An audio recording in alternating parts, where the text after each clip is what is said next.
Madam President, I'm honored to rise today at the last couple of days of Black History Month to talk about a program we've had since 2007 in our office. This is a time for us to reflect upon in our state, the Black Pennsylvanians who've led our communities in years past and who continue to honor us with the trailblazing work that they do throughout their communities.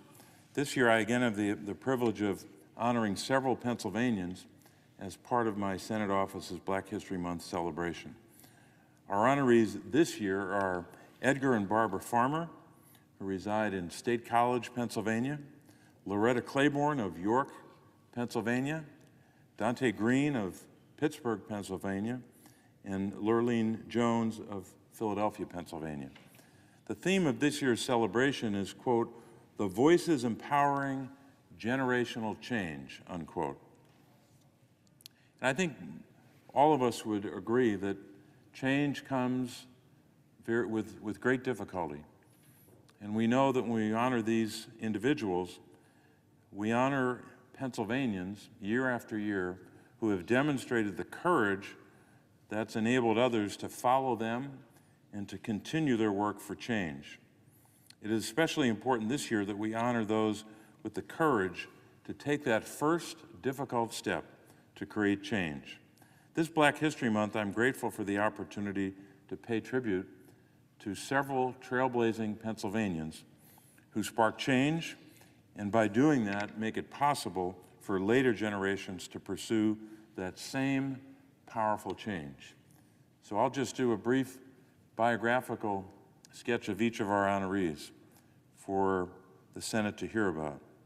Loretta Claiborne, as I mentioned, from York, Pennsylvania. Loretta is a lifelong resident of York. She's a speaker, an athlete, and above all, an advocate for people with disabilities. She was born in the middle of 7 children to a low-income single-parent family. She was partially blind and with an intellectual disability at her birth. She was unable to speak or run until she was 4 years old.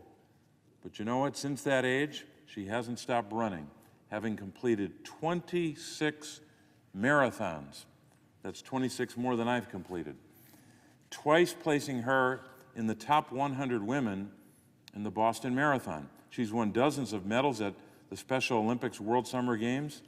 She introduced President Clinton at the 1995 Special Olympics Summer Games. Loretta has been inducted into the Women in Sports Hall of Fame and the Special Olympics Pennsylvania Hall of Fame.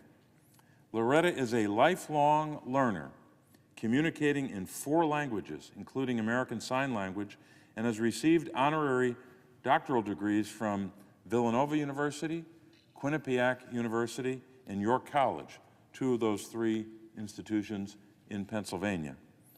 More than a learner, Loretta is also a teacher, having given a TED Talk on intellectual disabilities and speaking frequently about her story, including twice on the Oprah Winfrey Show. She tells her story not to promote herself, but to teach others that people with disabilities are equal to others. Here's something she said, and I quote, "I figured if my story could change a person's mind about another person, or especially a child's mind about another child, then it was the right thing to do," unquote. Loretta's story is all the more remarkable given that she was born at a time when a person with a disability was likely to be placed in an institution. Due to her efforts and others like her, people with disabilities today go to school, they go to work, and are members of sports teams around the world. Loretta is a trailblazer for disability civil rights, working to ensure that people with disabilities can grow, live, and continue to contribute to their communities as full members, sharing their own extraordinary gifts. Our second honoree is Dante Green from Pittsburgh. He's a mentor, coach, and widely respected community leader in Pittsburgh who brings excellence to all that he does. He's among the next generation of community leaders helping young men to reach for the future and working to empower others to take the first steps toward a better life. As a coach for the Westinghouse Bulldogs, Dante took over a struggling football program and built it into a winner, even taking the Bulldogs to the state title game in both 2022 and 2023. As a coach, he's not just the architect of a football program, but a molder and teacher of young men, having them not only achieve on the field, or I should say, helping them not only achieve on the field, but also to translate their success off the field as well. Dante also serves as the executive director of the Trade Institute of Pittsburgh, known by the acronym TIP, or TIP, which seeks to empower men and women with significant barriers to employment by providing them the skills training and opportunities for career advancement. The Training Institute of Pittsburgh offers tuition-free trade programs such as masonry and carpentry, as well as related life skills such as financial and math literacy, resume and interview coaching, driver's license prep, and one-on-one life coaching. Many of the students at TIP are formerly incarcerated individuals trying to make the difficult transition to life after prison. TIP does remarkable work helping them to overcome the societal biases and barriers that so many Americans so many Americans. So many of these individuals are successful, achieving an employment rate of 94% among individuals who complete the program. TIP also runs a workforce housing program that matches homeless students with a Training Institute of Pittsburgh alum who work one-on-one with them until their lives and income are ready for independent living. Our third honoree, Lorleen Jones. Lorleen is yet another coach or involved in athletics, as several of our honorees are. Lorleen is from Philadelphia, as I mentioned. She's a teacher, a mentor, and a basketball coach with more than 5 decades of coaching experience within the school district of Philadelphia, where she recently retired as the head coach of the Martin Luther King High School. Since her coaching career began, more than 300 of Lorleen's student athletes have gone on to college on athletic scholarships, and 3 have played in the WNBA. Lorleen also co-founded the Development Basketball League, a nonprofit that helps girls and boys hone their fundamental basketball skills, and she's been doing this for nearly 50 years. As impressive as her coaching career has been, Lorleen is the first to tell you that it's not just about the sports. Quote, "These kids are my kids," she says. "They know that I'm teaching them more than how to play basketball," unquote. Lorleen credits her mother, Mary Nixon, a domestic worker who grew up on the Eastern Shore of Maryland, for instilling in her the spirit of an activist. Her mother raised Lorleen in the Brewerytown section of North Philadelphia.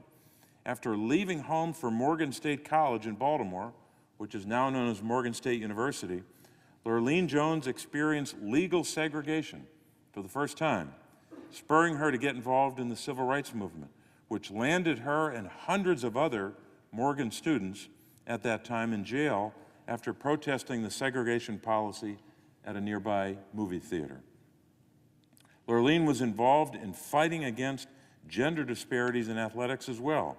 As a high school player at Philadelphia's William Penn High School for Girls, she was denied a chance to play varsity basketball because the school did not field a team, spurring her to become a lifelong advocate for the rights of women athletes. At the age of 80, Lorleen's energy and enthusiasm are as strong as ever. Here's what she says, and I'm quoting, "I want to give these kids a chance to succeed in life. I feel extremely blessed to still have the opportunity to make an impact and pay it forward," unquote. And finally, Madam President, our fourth and fifth honorees, Edgar and Barbara Farmer, as I mentioned, from State College, Pennsylvania, the home of Penn State. Edgar and Barbara are longtime educators and community pillars in the State College community. They've fought for years for progress on issues such as education and diversity. Barbara Farmer is a retired educator who taught business classes at North Carolina and Virginia, in North Carolina and Virginia, before serving as the first black principal in the State College area school district. After 40 years as an educator, Barbara became the Director of Multicultural Affairs at the Penn State College of Information and Sciences and Technology. She also found time to volunteer and to serve her community outside of work, serving on the boards of Center County United Way and the Women's Resource Center, while also chairing State College Borough's Dr. Martin Luther King Jr. Plaza Committee. Edgar is a retired U.S. Army veteran who served in Vietnam, attended Penn State in the mid-'70s, and worked in higher education in North Carolina for almost 2 decades. In 1996, he returned to Penn State as a professor of workforce education and development. Prior to his retirement, Edgar Farmer worked in a number of roles, including head of learning and performance systems and professor in charge of the workforce education and development program. Barbara and Edgar Farmer have long shared their wisdom and expertise outside the classroom, co-authoring 2 books. The first, Diversity in America, Visions of the Future, and the second, Leading with Character. They are leading contributors to local news outlets on the issues of education and diversity. In 2017, they served on Penn State's Policing People of Color Task Force and have long been involved in diversity issues in the borough of State College.